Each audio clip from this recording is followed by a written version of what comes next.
नमस्ते हिंदुस्तान, कैसे हैं आप लोग। आज चर्चा करूंगी उत्तर प्रदेश के मुख्यमंत्री योगी आदित्यनाथ जी की।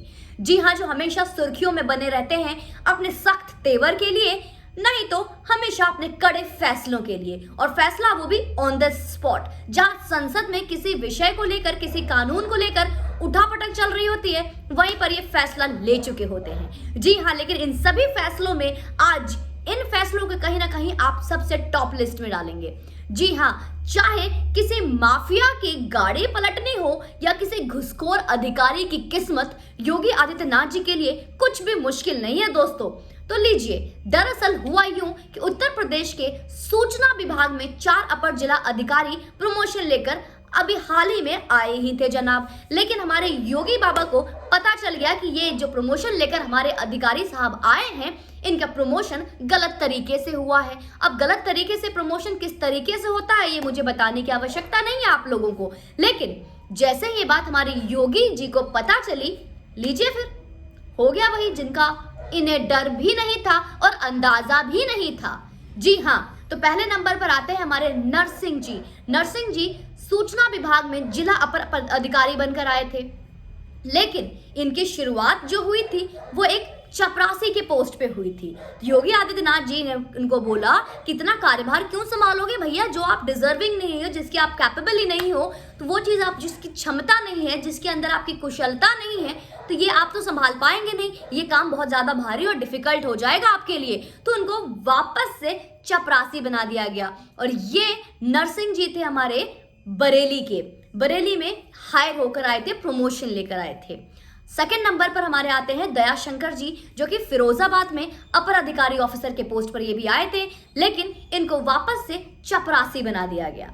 और ये तीसरे नंबर पर हमारे आते हैं विनोद कुमार शर्मा जी, जो कि मथुरा से थे। मथुरा में ये भी अपर अधिकारी बनकर आए थे, लेकिन इनको सिनेमा हॉल के किसी काम में इनको लगा दिया गया, क्योंकि सनाम ने शुरुआत वहीं से की थी।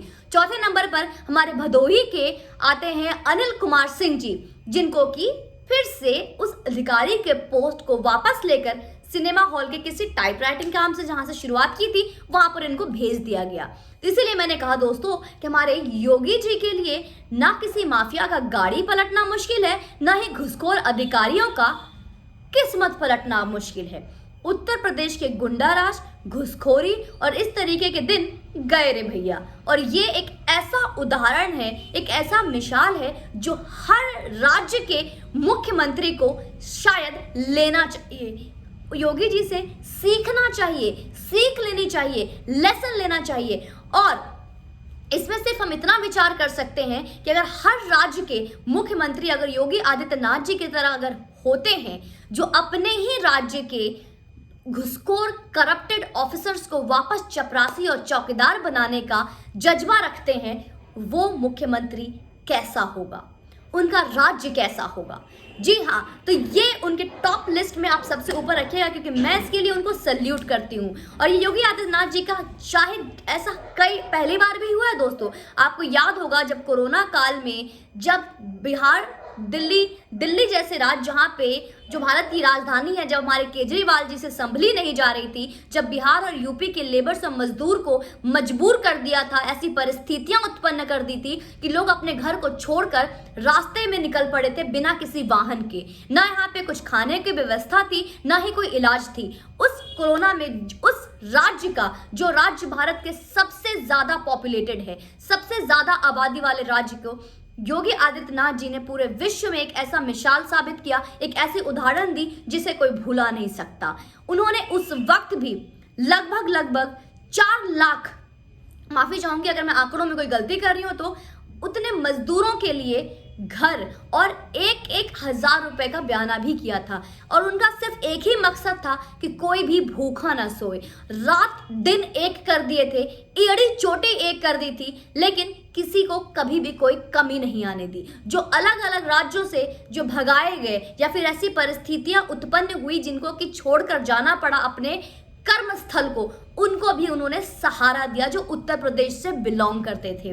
तो ये, और इतना ही नहीं, जैसे आपको याद होगा किस तरीके से मध्य प्रदेश के संसद में लव जिहाद को लेकर कानून पे बातें हो रही थी, वार्तालाप हो रही थी, डिबेट हो रही थी, वहीं पे योगी आदित्यनाथ जी ने फैसला ले लिया था। आपको याद होगा जब उत्तर प्रदेश में जब दंगे हो रहे थे सी और एनआरसी को लेकर, उस वक्त उनका ही ये बनाया हुआ कानून था कि ये दंगेबाज जितने भी दंगा करेंगे, इन विरोधियों को उन्हीं की संपत्ति से सरकार का जो क्षति होगी, जो हर्जाना होगा, इनके ही संपत्ति से लिया जाएगा।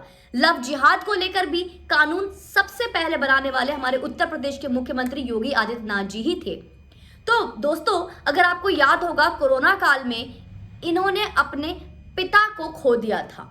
जी हाँ, योगी जी के पिता का देहांत हो गया था, जहां पर सब ये सोच रहे थे कि इतने बड़े राज्य को, इतने बड़ी आबादी वाले राज्य को छोड़कर योगी आदित्यनाथ जी जहां 12 से 13 दिन तक अपने पिताजी के फ्यूनरल सेरेमनी में जाएंगे, लेकिन वहीं पे उन्होंने फिर से एक सबको चौंकाने वाला, एक सबको आश्चर्यचकित कर देने वाला एक नई चीजें और एक बहुत ही अलग तरीके से उन्होंने एक मिसाल साबित किया था। जी हाँ, जब उनका संसद था, बैठक चल रहा था, जब उनको इस बारे में पता चला तो उन्होंने सिर्फ 1 मिनट का मौन रखा था। सिर्फ 1 मिनट का मौन रखा था अपने स्वर्गीय पिताजी के देहांत पर, और 1 मिनट के मौन रखने के बाद दुखद मन से ही सही, लेकिन उन्होंने किसी भी कार्य को स्थगित नहीं किया था और अपने कार्यभार को संभालते हुए कार्य को फिर उसी तरीके से चालू किया। तो कहीं ना कहीं ये सारी चीजें जो होती हैं, जैसे आपने ये भी देखा होगा दोस्तों कि कोरोना काल में सबसे बड़ा एग्जाम्पल उन्होंने सेट किया कि कोरोना तो टाइम था ही, उस पेंडेमिक में भी श्री राम अयोध्या के जब निर्माण हेतु जब कार्य हो रहे थे, उस वक्त जो नींव डली थी वो योगी आदित्यनाथ जी का ही कहीं ना कहीं बहुत बड़ा क्रेडिट जाता है। तो मैं आज जितनी भी उनकी तारीफ करूं वो कम होगी। वजह यही है कि ये हमेशा से हम ये सुनते आए हैं that India is a corrupted country. India में कभी भी करप्शन बंद नहीं हो सकता, चाहे वो नोटबंदी करवा ले मोदी जी, चाहे कुछ भी करवा ले, लेकिन नोटबंदी और ये सारी चीजें घुसखोरी को नहीं रोक सकता, घूस को नहीं रोक सकता, भारत में करप्शन को नहीं रोक सकता, चाहे वो कोई भी डिपार्टमेंट हो। आई डू अग्री कि अभी उत्तर प्रदेश करप्शन फ्री नहीं है। मैं ये नहीं कहूंगी कि योगी आदित्यनाथ जी के आते ही उत्तर प्रदेश करप्शन फ्री एक स्टेट बन गया, ऐसा नहीं है।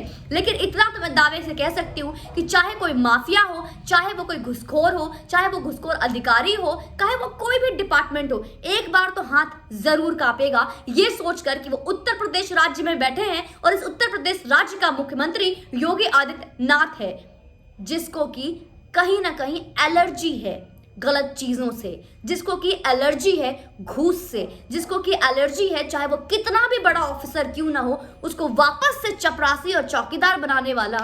अब समझ में आता है कि क्यों उन्हें मारने की धमकी मिलती है। आपको तो याद ही होगा, आए दिन 2020 में, मई में, नवंबर में, दिसंबर में और 2021 की शुरुआत होते ही योगी आदित्यनाथ जी को मारने की धमकी मिलना शुरू हो गई।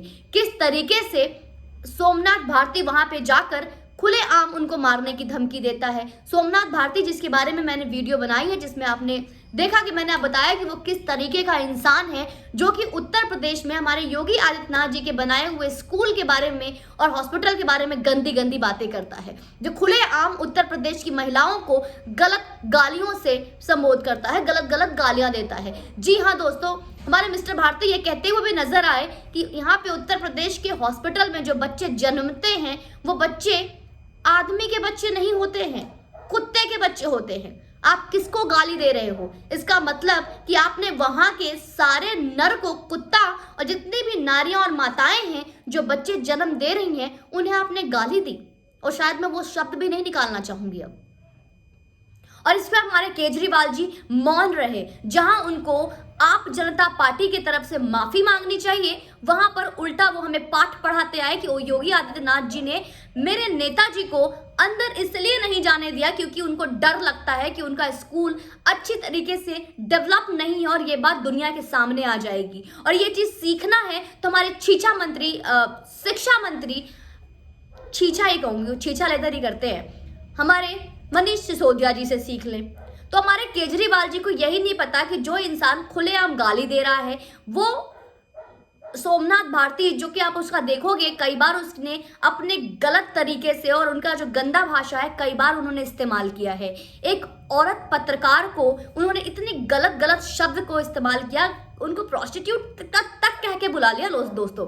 मैं उनके बारे में बात नहीं करना चाहूंगी क्योंकि वो बहुत ही गिरे हुए, बहुत ही नीच प्रवृत्ति के इंसान हैं और उनके कुकर्म की सजा उनको ये मिल रही है कि उत्तर प्रदेश के मुख्यमंत्री योगी आदित्यनाथ जी को धमकी देने वाला इंसान आज जेल में है और उनको कहीं से भी बहुत कोशिश करने के बाद भी कोई जमानत नहीं मिली और पुलिस रिमांड में। सुनने से ये भी पता चला है कि उत्तर प्रदेश की पुलिस तेल लगाते हुए दिखाई दी है डंडे में। अब ये अविश्वसनीय खबर है। अब कैसे सूत्रों ने बताई है कि सही में उनके डंडे पड़ रहे हैं या यूं ही खबर आ रही है, लेकिन जेल में उनका पूरा स्वागत हो रहा है क्योंकि काला स्याही लगाने के बाद ही उन्होंने अपनी इतनी अभद्र टिप्पणी पुलिस वालों पे की थी क्योंकि वो भूल गए थे कि वो वक्त गया रे भैया, ये योगी का राज है, योगी का काल है। तो यहाँ पे जो आएगा मुंह की खाएगा क्योंकि यहाँ पे लोगों को पता है कि चाहे वो कोई माफिया हो, चाहे वो कोई, अब लोगों को जाति जाति बहुत खेलने का शौक है। मुझे कोई ये बता दे कि जो नरसिंह है, जो अनिल सिंह है या जो विनोद कुमार शर्मा है, जो हमारे दयाशंकर जी हैं, जो अपर अधिकारी थे जिनका कि डिमोशन होकर वापस से चपरासी और चौकीदार बनाया गया है, इसमें से कौन विशेष समुदाय से बिलोंग करता है और कौन ब्राह्मण, पंडित या हिंदू नहीं है? लोगों को तकलीफ है कि योगी जी जातिवाद करते हैं। सोचिएगा, विचार कीजिएगा और कमेंट सेक्शन में बताइएगा मुझे। जय हिंद, वंदे मातरम।